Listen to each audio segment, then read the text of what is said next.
getting back into the dating was really nerve-wracking when I first started again. And I never really anticipated just how difficult it would be to really get out there and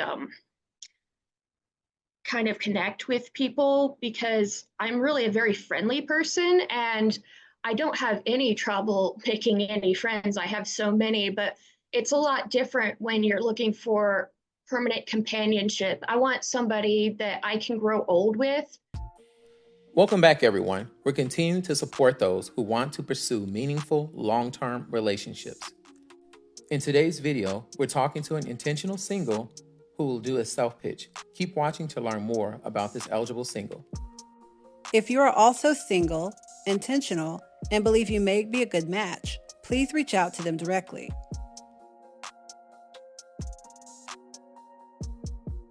So today we'll be speaking with an intentional single by the name of Megan, and that is how you pronounce your name, correct? Yes. Okay. And Megan, where are you calling from? I'm calling from Crawfordsville, Indiana. It's just a small town. It's about an hour away from Indy. Okay, great. And what is your age? I'm 37. 37. And do you have an age range of any of the gentlemen that you're interested in dating? I wouldn't like to go further than like 43, 44, and maybe as young as like 34.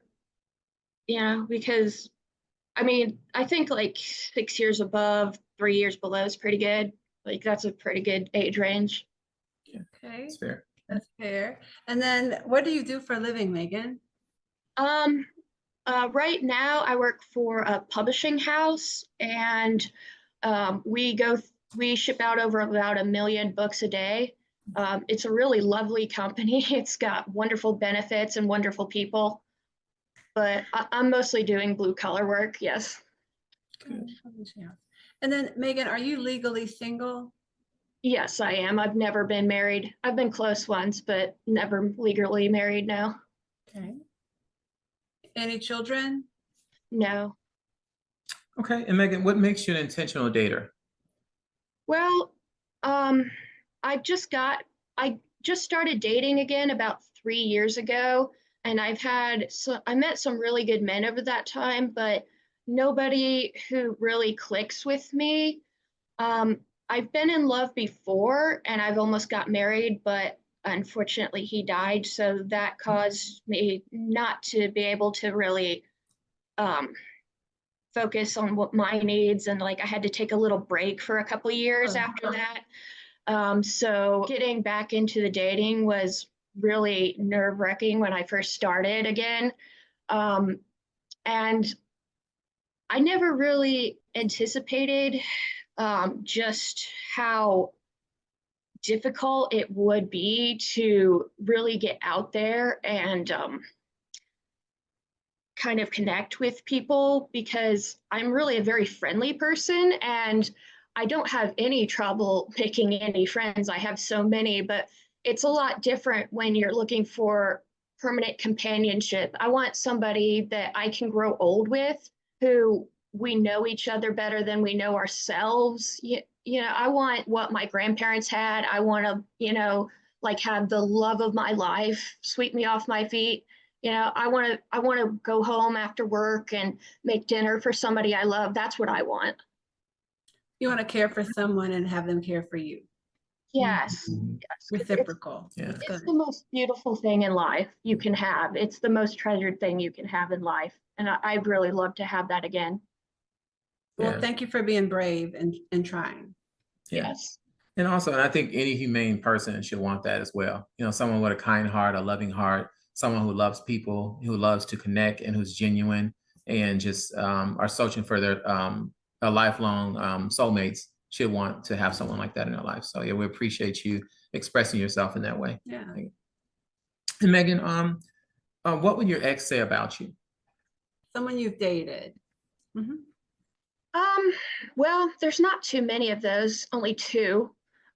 So, well, the one who knew me best and I dated, he would say I'm a very fun person. I I like to explore new things and travel, and I'm really kind of like, I wish I could ask him. It would be better maybe to actually have him explain it better, um, but I'm very inquisitive about things, and I like to explore new ideas, and like I have a whole bunch of hobbies, and I'm really funny, and I enjoy being with people, and I'm not too ambitious, but I do like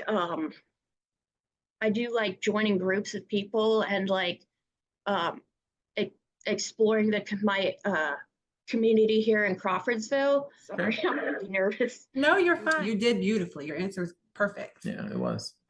And Megan, what are you looking for in a partner? And are you open to a long distance relationship as well?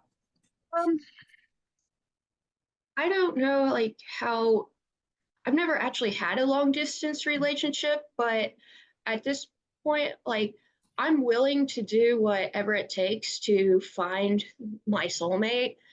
And so if I have to do a long distance relationship, I'm willing to try to go through the obstacles. I know it's not going to be easy, depending on how long the distance is, like whether we could travel to see each other, maybe every few weeks or so. But I guess it really depends on how far away it is. But I'm really open to new ideas. I've already been discovering like new ideas to meet people. I've joined a local church. I've started doing speed dating, which was very entertaining, and some Black and Key events, if anyone knows what those are. And I think, Yeah, I did that before. It's pretty cool. yeah, I mean, I think what I'm really trying to find, which has been really difficult, is I want somebody who's more traditionally minded person, and somebody who really like believes that marriage is important, that family is important, and somebody who's consistent in who they are and knows what they want, and who I can depend on, and who wants to depend on me, and who wants to be open with me, and knows how to communicate, and knows how to be in touch with their emotions, because if you can't have that sort of communication, you can't really have a healthy relationship to begin with. And that's just like your basic building blocks for having any intimate long-term relationship. You have to have those things. So those are the most important things for me that I'm looking for. Excellent. And then what's your idea of a first date, like an ideal first date? Where would he take you? There's so many options. I've been on some really great dates. It doesn't have to be just dinner. It could be coffee. It could be, I've been on walking dates, like hiking dates. We've got some really beautiful parks in Indiana, and I really love being outdoors and seeing the birds and walking the trails. And we have a creek that goes through our town that I canoe on, and I think those would be really great. We also have an axe throwing place, if you've ever tried that. Yeah, Active, really active. My husband's like bumping my knee because he's like, oh, someone that we just met with recently said some of those things. So you'll have to watch the videos to see who he is. Sounds like you guys may maybe connect. But just curious.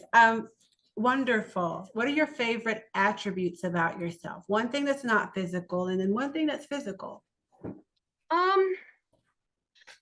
I think one of my favorite things is I'm very hardworking and very persistent. If there's a goal I want, like I will pursue that single-mindedly, I will just absolutely go towards it no matter what. And that's like almost to a fault, really. And I think another thing is that I'm like really an honest person, and I'm not afraid to like tell somebody what I really think about them and how I actually feel about them. And I think that's really important too, because you need to have good feedback from your partner and those around you if you want to really have any sort of idea who you are as a person, and what your limits are, and what your strengths are, so you can fix things and try to better yourself. I think that's really a good thing to have. Yeah, we like that. And Megan, before we let you go, you mind providing us your email for the gentleman that's out there who'll be interested in reaching out to you? Okay, mmb3387@gmail.com. All right, perfect. Well, it was wonderful speaking with you. We wish you all the luck and have a wonderful weekend. All right, thank you guys. All right, bye, Megan. Thank you, Nice meeting you. Megan. Bye.